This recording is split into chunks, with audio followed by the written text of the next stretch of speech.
시청자 여러분 안녕하십니까? 4월 21일 JTBC 아침에는 시작합니다. 먼저 오늘 아침 주요 뉴스입니다. 내란 우두머리 혐의로 재판을 받는 윤석열 전 대통령이 오늘 언론에 처음 공개됩니다. 오늘 재판엔 국회의원 체포 지시를 받았던 현장 지휘관들도 출석하는데 윤 전 대통령이 직접 신문할 수도 있습니다.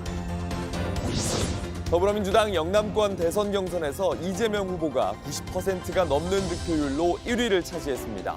민주당은 호남권, 수도권 순회 경선과 일반 국민투표를 통해 27일 최종 대선 후보를 발표합니다. 국민의힘은 대선 경선 토론회에서 탄핵 찬성파와 반대파가 충돌해 치열한 신경전이 펼쳐졌습니다. 국민의힘은 국민 여론조사를 통해 1차 컷오프 통과자 4명을 내일 발표합니다. 이번 주 미국 워싱턴에서 한국과 미국의 재무, 통상의 수장들이 참석하는 2+2 형식의 고위급 회담이 열립니다. 방위비를 포함한 원스톱 쇼핑을 요구하는 미국에 맞서 우리 정부는 통상과 안보를 분리해야 한다고 주장합니다. 오늘 내란 우두머리 혐의로 기소된 윤석열 전 대통령의 두 번째 형사재판이 열립니다. 첫 번째 재판과 달리 이번엔 피고인석에 앉은 윤 전 대통령의 모습이 공개될 예정입니다. 계엄 당시 의원들을 끌어내란 지시를 받았다는 군인들도 증언대에 서는데 윤 전 대통령이 직접 반박할 가능성도 있습니다. 하예빈 기자입니다. 오늘 오전 10시 서울중앙지법에서 윤석열 전 대통령의 내란 혐의에 대한 두 번째 재판이 열립니다. 오늘 재판은 재판부가 지난 14일 1차 공판과 달리 법정 내부 촬영을 허가하면서 피고인석에 앉은 윤 전 대통령 모습이 처음으로 공개됩니다. 다만 형사재판을 받은 다른 대통령들과 달리 법원이 이례적으로 지하주차장 통로를 계속 열어주면서 포토라인에 서는 모습은 볼 수 없게 됐습니다.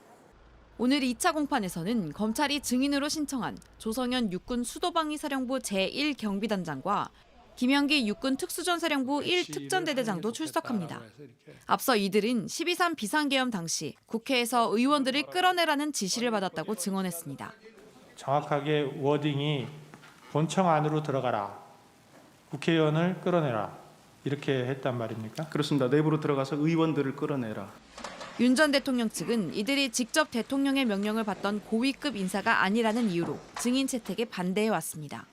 윤 전 대통령은 오늘 반대 신문에서도 이런 주장과 함께 주요 쟁점들에 대한 반박에 나설 걸로 보입니다.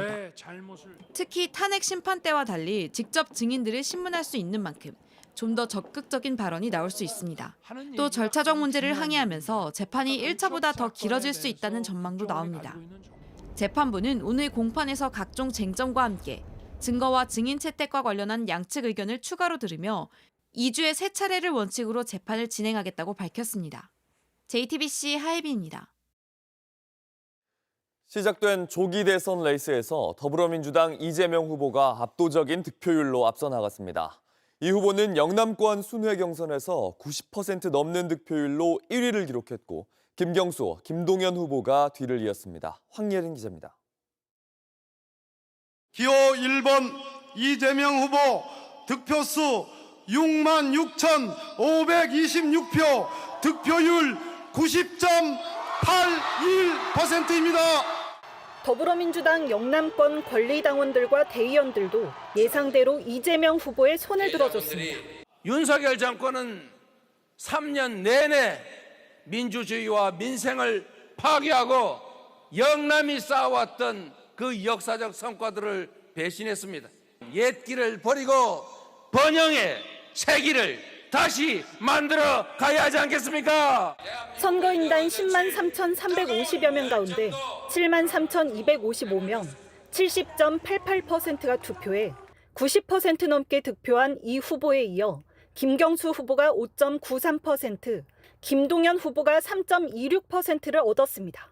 민주당의 영남권 당원은 전체 당원의 10%에 불과하지만 고 노무현 전 대통령과 문재인 전 대통령의 정치적 고향으로 의미가 남다른 곳입니다. 특히 친노 친문의 적통이라고 외쳐온 김경수 후보의 득표가 주목됐던 상황. 저는 영남민주당으로 지역주의의 벽을 넘었습니다. 여러분이 잡아주신 그 손을 잡고 이 지긋지긋한 지역주의의 벽을 넘어가겠습니다. 하지만 전날 충청권에 이어 영남권에서도 이 후보의 압승을 저지하지는 못했습니다. 유일하게 개헌의 각오를 내세웠던 김동연 후보. 개헌으로 제7공화국의 문을 활짝 열겠습니다. 임기는 3년으로 단축하고 모든 책무를 마치고는 표포에 물러나겠습니다. 전날 충청권에서는 2위를 했지만 3위에 머물렀습니다. 현재까지 누적 결과 당심의 90% 가까이가 이재명 후보를 선택했고 김동연 후보와 김경수 후보는 각각 5.27%, 5.17%의 지지를 받았습니다. 민주당은 오는 26일 전통 텃밭인 광주에서 호남권 경선을, 27일엔 수도권 경선을 거쳐 최종 후보를 확정합니다. 지금까지 울산 전시 컨벤션 센터에서 JTBC 황예린입니다. 경선 토론회가 진행 중인 국민의힘에선 탄핵 반대 입장에 섰던 후보들이 한동훈 후보를 집중 공격했습니다. 난처한 질문부터 당 후보가 될 자격이 없다는 날선 공격까지 나왔습니다. 강희연 기자입니다. 토론장에 들어선 후보들이 서로 악수하며 인사를 나눕니다. 나경원, 이철우, 한동훈, 홍준표 후보가 속한 두 번째 조입니다. 입담으로 유명한 홍준표 후보, 청년들이 물어봐 달라고 했다며 한 후보에게 난처한 질문을 던집니다. 이거는 좀 질문해 보라고 해서 키도 크신데 뭐 하려고 키 높이 구두를 신습니까? 청년이 아니신 것 같은데요. 네. 그런 질문을 하시는 거 보면. 비상겸과 탄핵을 두고 공방을 벌일 땐 분위기가 달라졌습니다. 탄핵에 찬성한 한 후보와 탄핵에 반대했던 나머지 후보들이 맞붙었습니다. 홍 의원님께서 12월 4일 날 경솔한 한밤중의 해프닝이다 이렇게 말씀을 하신 예, 적이 있습니다. 실질적으로 피해가 없었다. 2시간간의 해프닝이었다. 배신자 프레임을 벗어나야 될 건데. 저는 국민을 배반하지 않기 위해서 계엄을 저지했습니다. 나 후보는 한 후보를 향해 후보직 사퇴를 요구했고 이 후보는 당 후보로서 자격이 없다고 몰아붙였습니다. 정당한 할 말이 권리를 있다 하는 행사한 게- 것이라고 아니, 생각하십니까? 한동훈 후보가 지금 그런 말을 할 자격이 있나? 지금 우리 당 후보로 나왔다는 자체가 잘못된 거 아니야, 지금? 내란몰이 탄핵을 선동한 것 때문에 정말 결국 이 지경을 만들었다고 생각을 합니다. 대통령 후보는 좀 그만두시고 좀 헌신하시면 어떻겠습니까? 다만 4명의 후보들은 대통령에 당선되면 트럼프 미국 대통령과의 외교에 집중하겠다는 데는 일치된 의견을 보였습니다. 트럼프는 바로 잡을 수 있으니까 가서 바로 해결해야지. 가장 먼저 해결해야 될 게 한미 현안입니다. 주말 토론회를 마친 국민의힘은 이틀간 국민 여론조사를 실시해 오는 화요일 2차 경선 진출자 4명을 발표합니다. JTBC 강희연입니다. 윤 어게인, 신당을 추진했던 변호사들이 이번엔 윤석열 전 대통령과 만난 사진을 공개했습니다. 이런 가운데 대선을 43일 앞둔 국민의힘은 여전히 탄핵 찬반 논쟁 중입니다. 강버들 기자입니다. 윤석열 전 대통령이 탄핵 심판 대리인단으로 활동한 김계리, 배의철 변호사와 함께 앉아 활짝 웃습니다. 윤 어게인 신당을 추진하던 이들과 자택인 서울 서초동 아크로비스타 한 식당에서 만난 겁니다. 이 사진을 공개한 김 변호사는 전한길 뉴스에 윤 전 대통령이 지금은 힘을 모아야 할 때라고 했다고 전했습니다. 신당 창당을 만류했다는 건데 국민의힘의 한 대선 경선 후보 측 관계자는 만나 사진을 찍고 공개를 허락한 것 자체가 자신의 정치적 영향력만 유지하려는 태도라고 비판했습니다. 또 다른 후보 측도 침묵하는 게 선거와 당을 돕는 길이라고 말했습니다.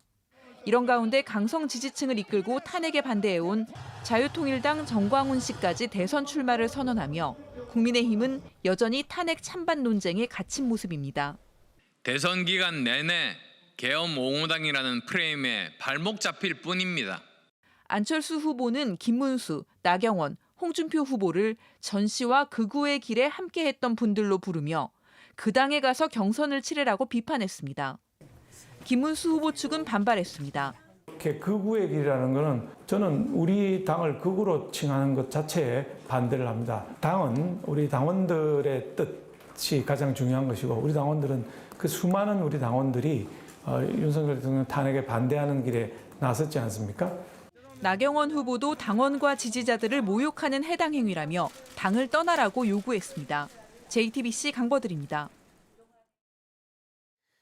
검찰이 윤석열 전 대통령 부부의 공천 개입 의혹의 수사 속도를 높이고 있습니다. 지난 총선 현직 검사 신분으로 출마를 선언한 김상민 전 부장검사를 조사하면서 김건희 여사의 공천 개입에 대해 물은 걸로 파악됐습니다.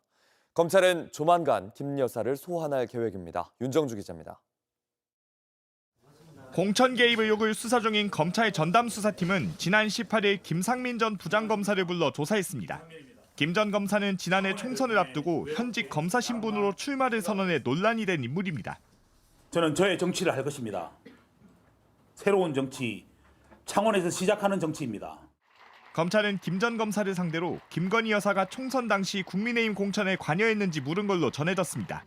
명태균 씨는 지난 2월 옥중 입장문을 통해 김 여사가 김 전 검사 공천에 관여하려 했다고 주장했습니다. 명 씨는 총선을 앞둔 지난해 2월 김 여사가 통화로 김상민 전 부장검사가 조국 수사 때 고생을 많이 했다며 의창구 국회의원이 되게 도와달라 했다고 전했습니다.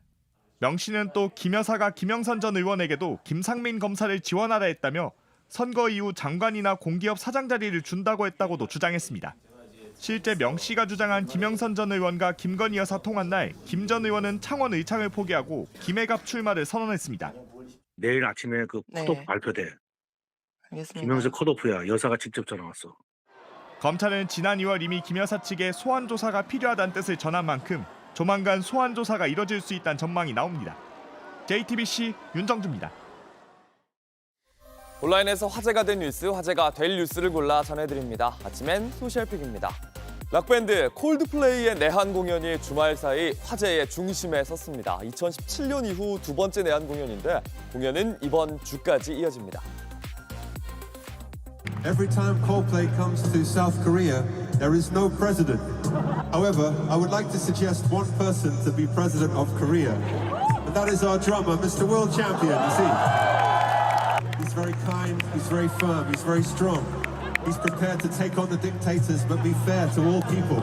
Look at this guy. 16일부터 시작된 콜드플레이의 내한 공연 한마디 한마디가 온라인에서 화제의 중심에 섰습니다. 올 때마다 대통령이 탄핵당해 있다는 웃픈 농담을 던지기도 했고 군복무를 마친 방탄소년단 진과 함께 마이 유니버스를 열창하기도 했습니다.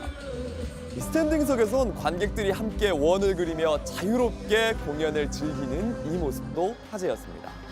콜드플레이는 공연에서 응원봉 대신에 친환경 팔찌를 나눠주는데요. 공연이 끝나면 반납하는 방식인데 지금까지는 일본의 반납 회수율이 97%로 가장 높았고 덴마크, 아르헨티나가 뒤를 이었습니다. 콜드플레이 공식 소셜미디어 계정은 18일 한국의 회수율이 98%라며 놀랍다는 이미지를 게재하기도 했습니다. 6회로 역대 최장기간 내한 공연하는 콜드플레이 이번 주 금요일을 끝으로 공연을 마무리할 예정입니다. 지난 주말은 기독교의 기념일인 부활절이었습니다. 트럼프 미국 대통령 부활절 인사를 정치적인 공격으로 활용했습니다. 부활절인 일요일 트럼프 대통령 붉은 모자를 쓰고 백악관을 나섰습니다. 자신이 소유한 골프장으로 향하는 모습이었는데요. 이날 아침 자신의 소셜미디어엔 장문의 부활절 축하글을 올렸습니다. 살인자, 마약 카르텔, 죄수, 정신이상자, 갱 단원들과 가정폭력범을 이 나라로 들여오려고 애쓰는 좌파 미치광이들을 포함한 모두와 함께 부활절을 축하합니다.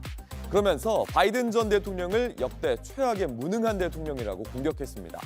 파괴적인 바보를 당선시키기 위해 2020년 대선을 조작했던 사람들에게도 축하 인사를 전한다. 또다시 부정선거 음모론도 언급했습니다.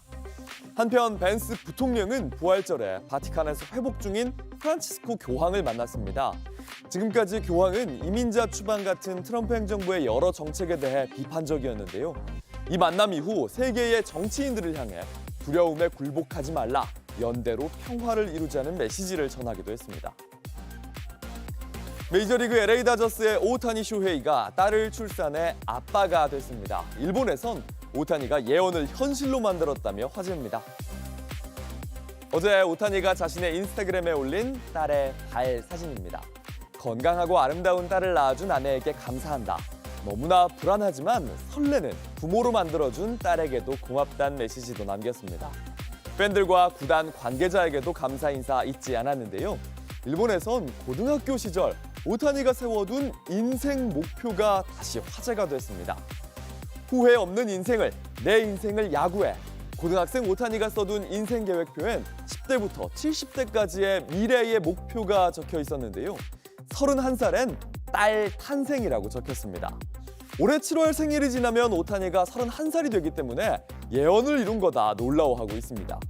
다만 이 계획표대로라면 28살에 이미 첫째 아들이 태어났어야 해서 모든 예언이 다 이루어진 건 아닌데요. 자신의 인생 목표를 차례차례 달성해 나가는 오타니에게 일본에선 뜨거운 관심과 애정이 끊이질 않습니다.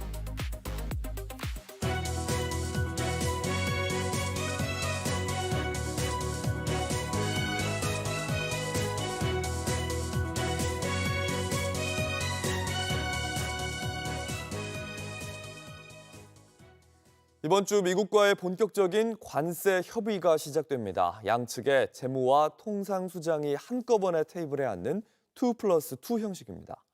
일본과의 장관급 협상에선 트럼프 대통령이 깜짝 등장하기도 했는데 이번에도 직접 나서서 방위비 인상을 언급할 가능성도 있습니다. 이재승 기자입니다. 이번 주 미국 워싱턴 DC에서 한미 고위급 통상협의가 열립니다. 우리 측에서는 최상목 부총리 겸 기획재정부 장관과 안덕근 산업통상자원부 장관이 참석합니다. 미국 측에서는 스콧 베선트 재무장관과 제이미슨 그리어 무역대표부 대표가 참여합니다. 면담 날짜는 오는 24일이나 25일이 유력합니다.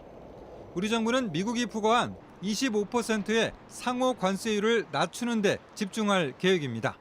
미국 측은 지난해 566억 달러, 우리 돈으로 80조 6천여억 원에 달한 우리나라의 대미 무역 흑자를 줄일 방안을 요구할 걸로 보입니다.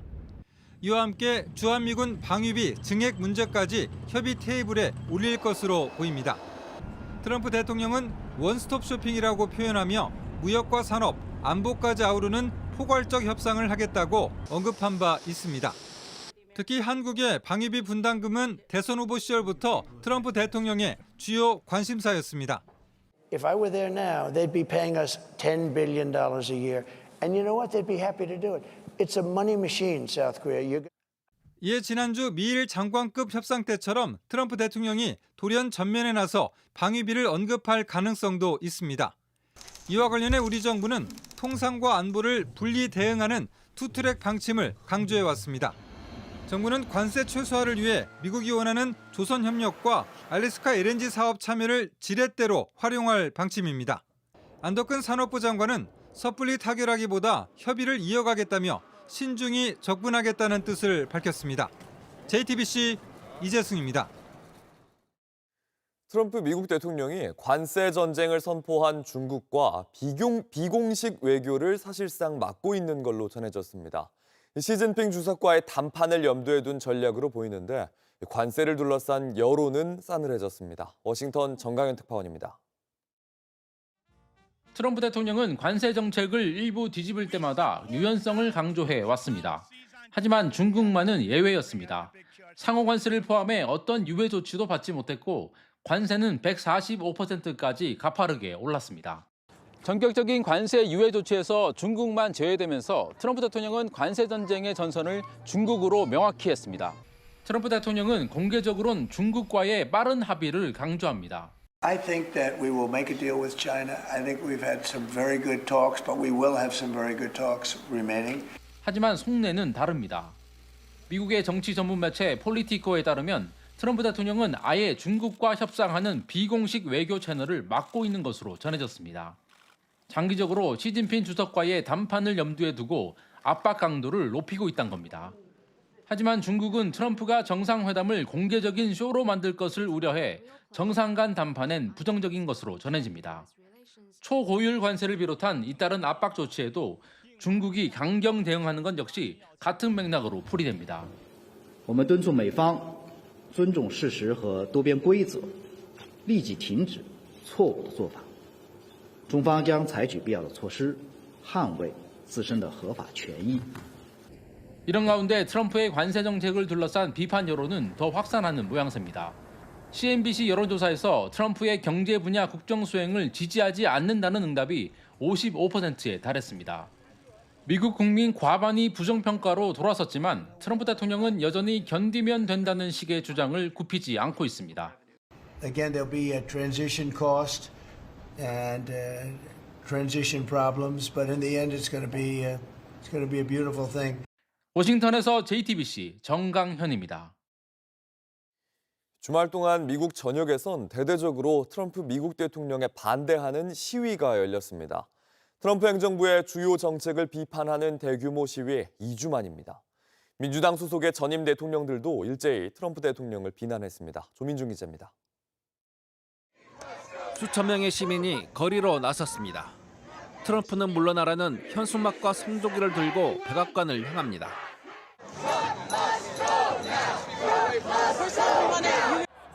현지 시간 19일 수도 워싱턴 DC와 뉴욕 등 미 전역에서 대규모 시위가 열렸습니다. 미 언론은 이날 전국적으로 700건 이상의 시위와 행사가 열렸다고 전했습니다. 50개 주에서 50개 시위를 한 날 열자는 50501 현수막도 걸렸습니다. 이들은 트럼프의 이민 정책, 예측 불가능한 관세 정책 등을 비판하고 나섰습니다. 워싱턴과 뉴욕에선 특히 트럼프 행정부가 실수로 추방한 인물의 귀환을 촉구하는 시위도 열렸습니다.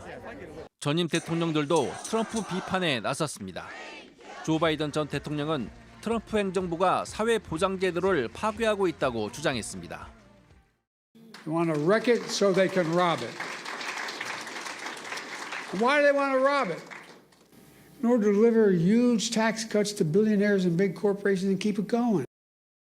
빌 클린턴 전 대통령은 사익을 위해 진실을 왜곡해도 상관이 없게 됐다며 연방제 국가인 미국이 위기를 맞이할 수 있다고 경고했습니다.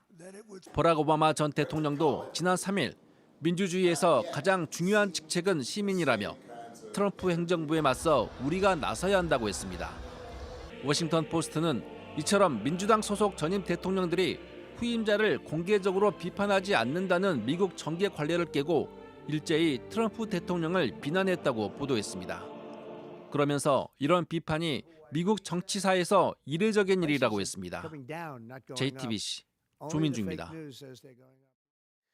필리핀을 방문 중인 한국인 관광객이 강도가 쏜 총에 맞아 숨졌습니다.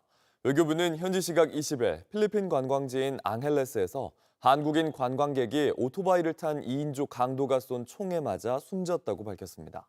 피해자는 가방을 빼앗으려는 강도에게 저항하다 총상을 입었고 병원으로 옮겨졌지만 끝내 숨졌습니다. 주 필리핀 한국 대사관은 다음 달 총선을 앞두고 치안이 불안정해지면서 총기 강도가 늘고 있다며 관광객들의 주의가 필요하다고 당부했습니다. 날씨입니다. 오늘은 전국이 맑겠고 어제보다 더 포근하겠습니다. 낮 최고 기온은 서울과 대전이 26도, 전주 27도 등으로 어제보다 2도에서 5도가량 오르겠습니다. 하지만 내일은 전국에 비가 오면서 다시 기온이 내려갑니다. 특히 남해안과 제주엔 최대 80mm가 넘는 많은 비가 내리겠고 서울 등 수도권은 10에서 40mm의 비가 예상됩니다.